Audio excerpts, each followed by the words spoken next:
On my way here, probably 2 minutes before I arrived, I was called, please sit down. I received a call. And I was sent a copy of this Court of Appeals Special 17th Division.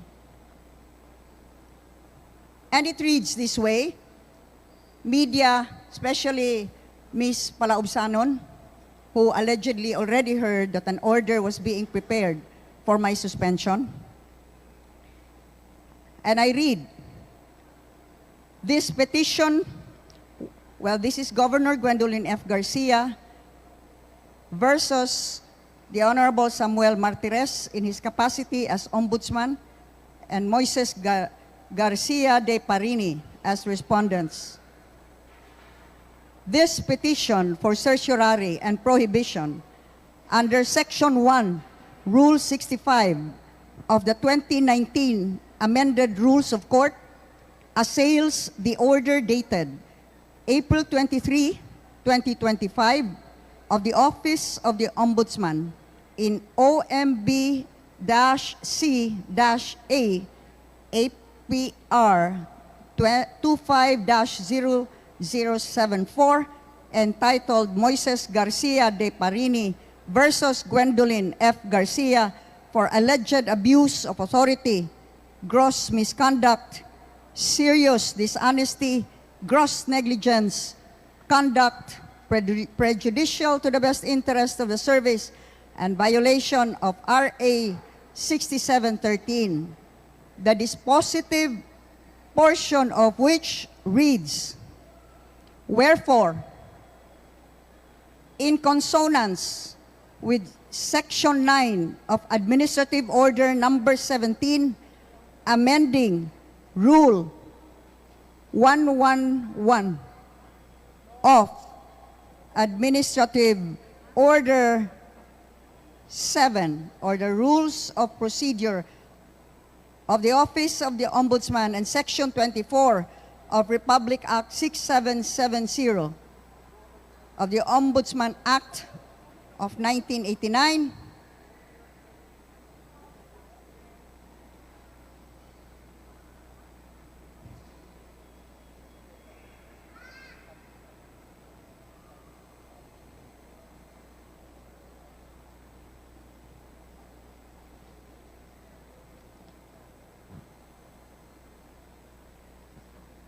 nihiyak mo tanan.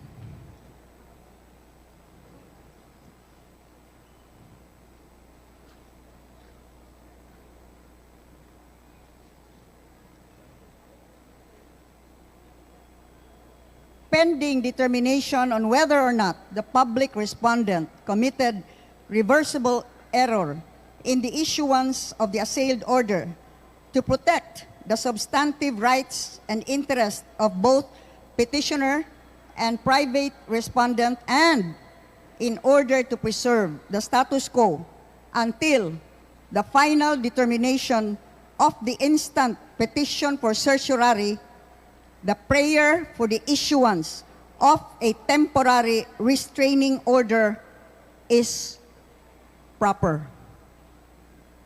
Wherefore, premises considered, the prayer for the issuance of a temporary restraining order is granted.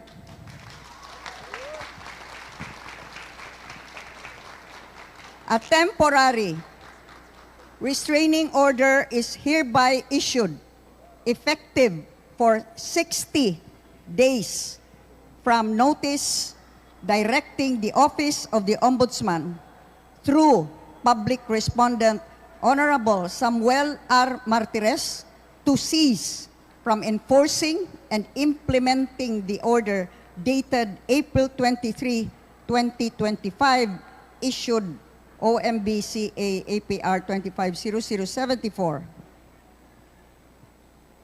preventively suspending petitioner.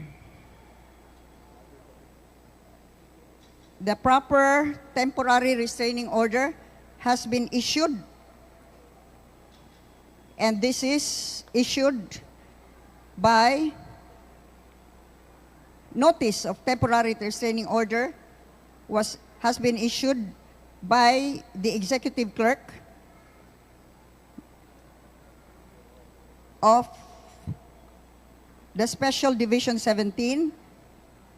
The justices that have signed this temporary restraining order are Marietta Bronner Qualing as the ponente, concurred by Hermano Francisco Legaspi and Michael P. Ong as associate justices. That's all. Thank you. Thank you so much.